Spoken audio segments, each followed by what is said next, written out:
Sa nakaraan nating episode ay natapos tayo kung saan nga ay natalo ng ating bida si Zhao Biao. At pagkatapos ay bumalik na nga ulit siya sa Martial Arts Academy. Kung saan rin ay hinamon siya ni Ye Qinling para sa isang battle, at labis nga ang inis at galit nito sa kanya bago pa man ang battle maging hanggang sa araw ng kanilang pagtutunggali. At kung saan nga rin ay napatalsik agad ng ating bida si Qinling nang sumugod ito sa kanya. At nang sumunod nga ay muli na namang naghanda itong si Qinling para atakehin ulit ang ating bida gamit ang kanyang Phantom Star Blocker technique. Hanggang sa maya-maya nga ay umatake na ito habang sinasabi pa, na ngayon daw gamit ang teknik na ito ay paniguradong ang ating bida naman ngayon ang mabubugbog ng husto. Subalit ang nangyari, ay hanggang sa salita lang na naman ulit itong si Qinling. Sapagkat bago pa nga lang niya tatamaan ang ating bida, ay nasuntok naman nga ito kaagad ni Lin Kei, dahilan nga para kulang na lang ay bumaon ang kamaon ng ating bida sa katawan ni Qinling dahil sa pagkakalakas ng suntok niya.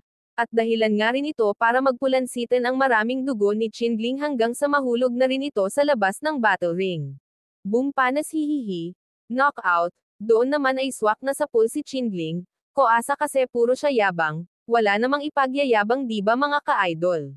At ito ngang sina Bai Yuxuan ay gulat sa masaklap na sinapit ni Ye Qinling. Lalo naman itong iba pang mga nanunood sa kanila, mas lalong nagulat sa nangyari kasi syempre kahit sino naman ay magugulat dahil yung pinostehan mo Hayan at Lakdana, kaya sila ngayon nga.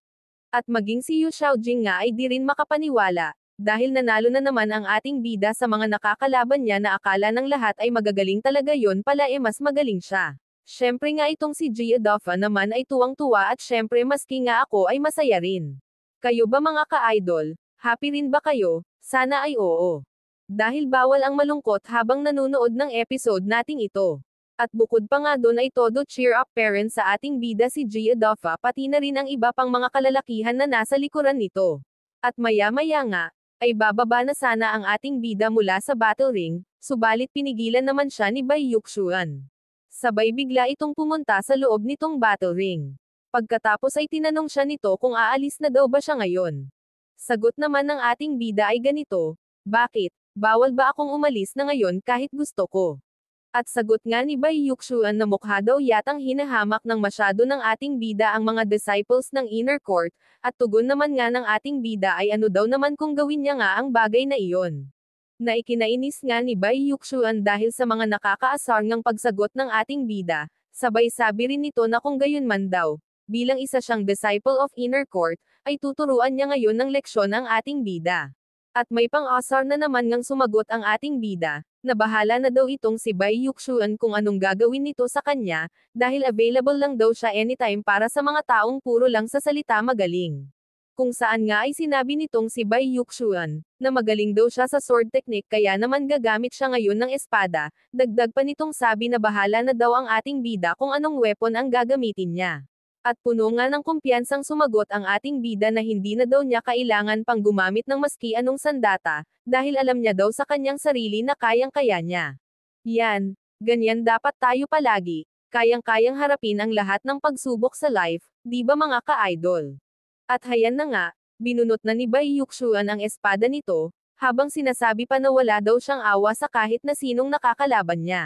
Na sinagot naman nga ng ating bida na mabuti naman daw pala kung ganun, dahil ganun din daw siya sa mga katulad nitong sina Bai Yuxuan. At heto nga, para ng isang ibon itong si Bai Yuxuan habang papalapit sa ating bida, at mukhang ang gigil na itong atakehin siya. Hanggang sa unang was-iwas pa nga lang ng espada nito, ay sala agad hihihi. Samantalang ang bida naman nating ito ay isang katok lang sa espada ang ginawa. Ay hayon nga at napa-atres agad at napatalsik itong si Bai Yuxuan. Kung saan nga ay mariin itong napatingin sa kanya na tila ba may halo ng pangamba. Hanggang sa ipinorma na naman ng ating bida ang kanyang daliri, sabay pinitik niya lang ulit ang espada dahilan nga para mahirapan na itong si Bai Yuxuan kung paano siya lalabanan. At kasunod nga nun, ay mas binilisan niya pa ang pagpitik dahilan nga para bilisan rin nitong si Bai Yuxuan ang pagsalag sa bawat atake niya. Kung saan nga ay unti-unti nang lumalakas ang puwersa ng bawat pitik ng ating bida, dahilan nga para mapa-atres nga si Bai Yuxuan na konting-konti na lang ay matutuluyan na itong matamba.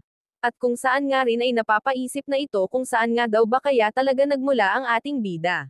Sabay itinapat nito ang espada sa harapan niya kung saan nga ay unti-unti itong nababalutan ng mga liwanag at malakas na hangin. Kasunod ay unti-unti na ring pumapaikot ang hangin papalapit sa ating bida. Hanggang sa umangat na nga rin pataas itong si Bai Yuxuan, dahil sa ginagamit na nga nito ang kanyang sword technique. Kaya naman nga nanggulat ang mga iba pang examinees na ito dahil sa kakaibang teknik na ito ni Bai Yuxuan.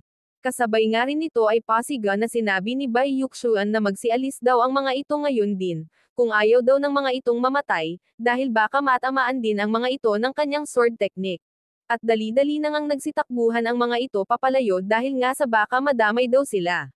At kung saan nga habang inihahanda peren ni Bai Yuxuan ang lakas at kapangyarihan ng kanyang espada ay sinasabi niyang ang dissipation daw ang the best way para makuha ang pinakamagandang resulta at kapangyarihang meron ang kanyang espada. Sabay iwinasiwas na nga rin nito ng malakas ang kanyang espada patungo sa ating bida, kung saan ay 10,000 pulse void slash nga ang tawag sa ginawa niyang ito. Na kung saan nga ay nagawa paring maiwasan ng ating bida at hindi man lang siya naano ng sword technique na ito ni Bai Yuxuan. Subalit dahil nga rin sa lakas ng epekto ng sword technique na ito, ay nabiyak ang sahig na tinamaan nito, buti na lang talaga at magaling umiwas ang ating bida. Kung saan nga ay napatingin rin ang ating bida rito sa nabiyak na sahig dahil sa kamuntikan na din talaga na siya ang matamaan.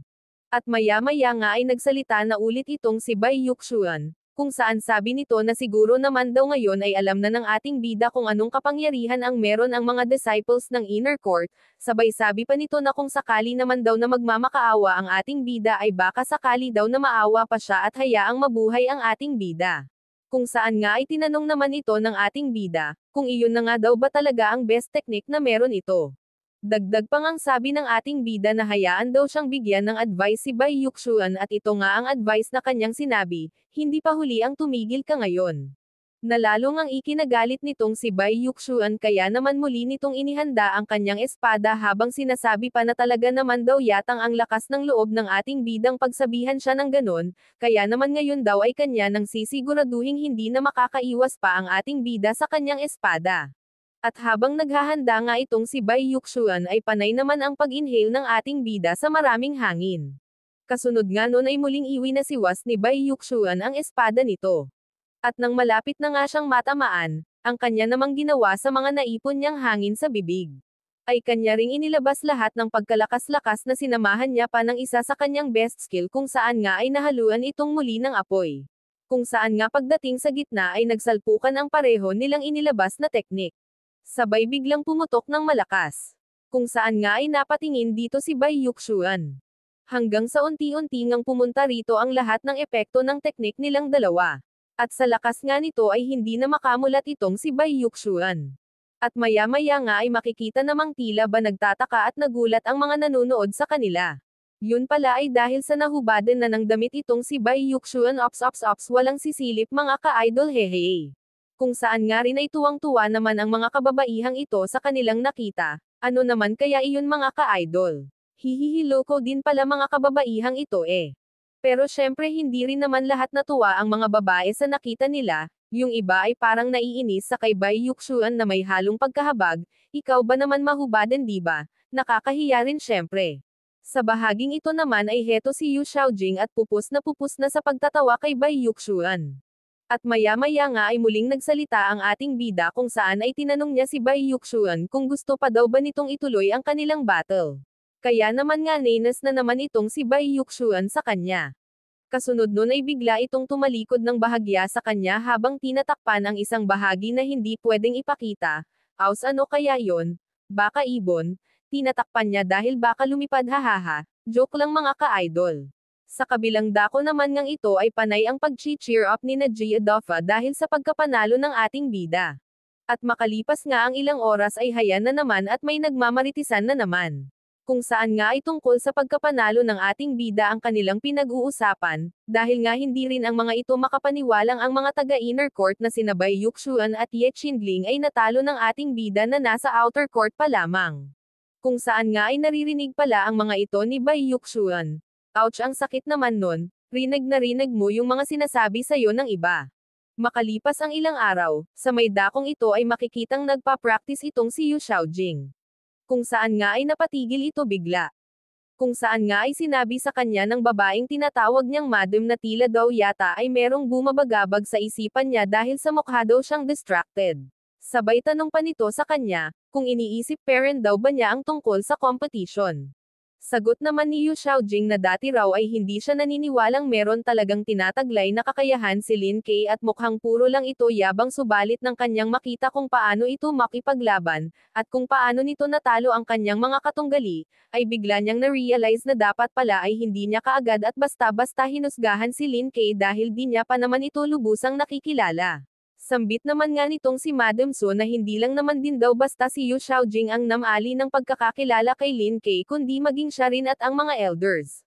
Dagdag pa ngang sabi ni Madam Su na ang lakas at kakayahan raw ng ating bida ay sadyang kakaiba at hindi matukoy, kaya naman natatakot siya na baka walang kahit na sino man sa Martial Arts Academy ang kumalaban sa kanya, kaya naman nga rin medyo napapaisip si Xiaojing sa mga sinabi ni Madam Su.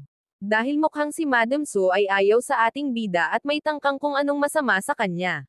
At sabi pa nga nitong si Madam Su na ang ating bida raw ay isang bata pa lamang, subalit naabot niya na agad ang ganong level ng cultivation, kung saan ay napakabihira lang nitong mangyari, kaya baka daw sa pagdating ng panahon ay magagawa na niyang makalaban kay Long Kangming. Sabay tanong naman dito ni Yu Xiaojing kung ang Long Kangming daw ba na tinutukoy nito ay ang Imperial Advisor na kinikilala bilang first person ng Great Wu Empire. Nasinang-ayunan naman nga ni Madam Su.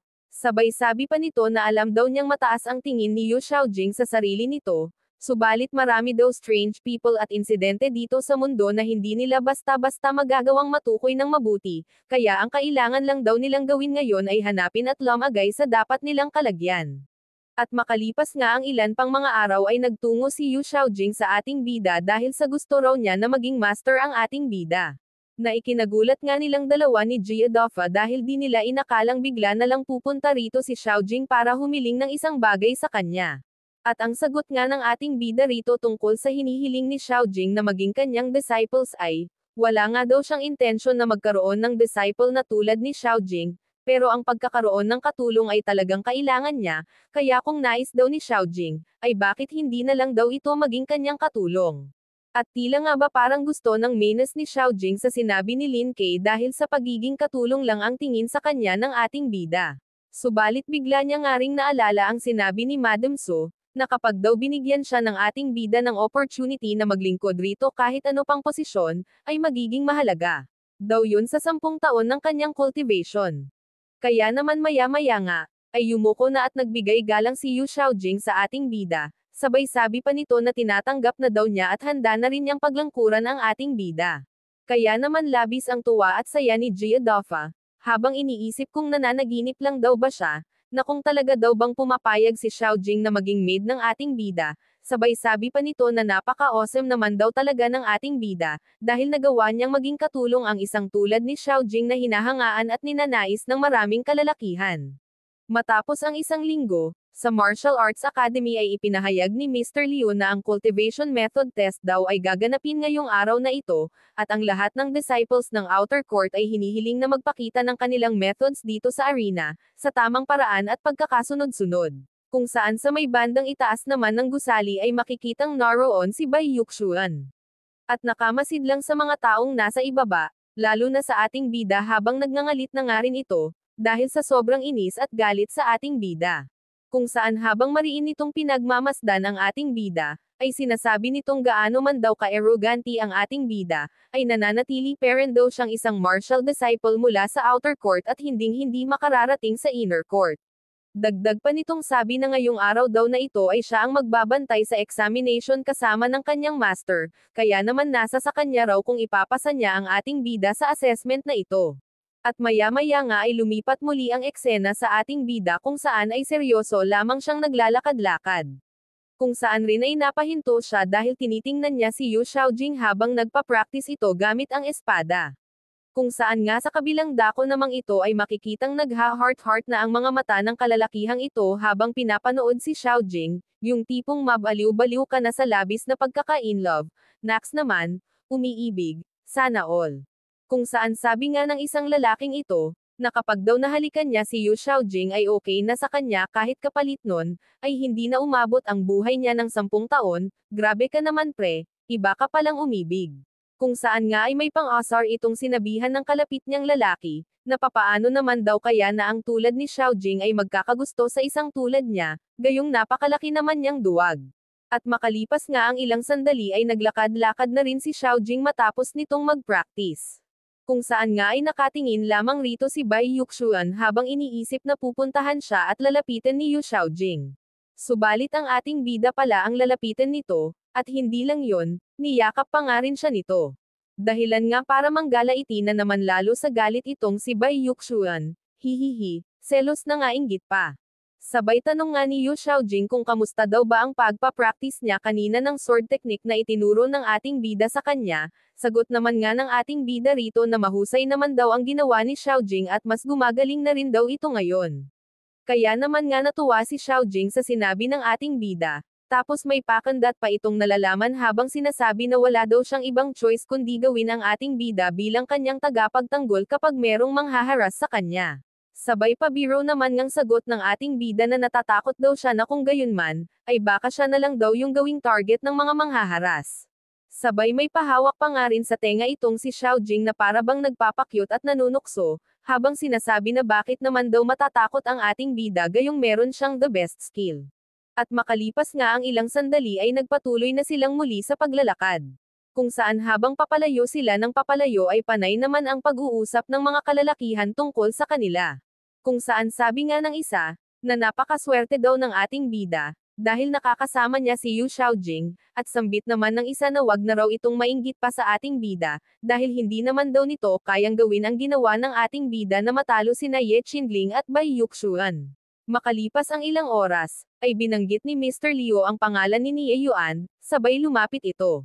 Kung saan nga ay may iniabot rito si Mr. Liu na isang kasuotan, habang sinasabi na simula daw sa araw na ito ay isa na rin itong ganap na martial artist at sana raw ay mas maging magaling pa ito. Sabay nagpasalamat nga ito kay Mr. Liu. At pagkatapos ay nagpatuloy pa nga si Mr. Liu sa pag-a-announce ng mga pangalan kung sino nga ang magiging martial artist at kung sino ang makakapasok sa inner court, habang nakatingin nga rin lamang dito ang ating bida at si Gia Doffa. At nang sumunod ngang mga araw, sa kabilang bahagi ng Martial Arts Academy ay makikita si Sima Changkong ang dean ng Martial Arts Academy ng Ling Prefecture.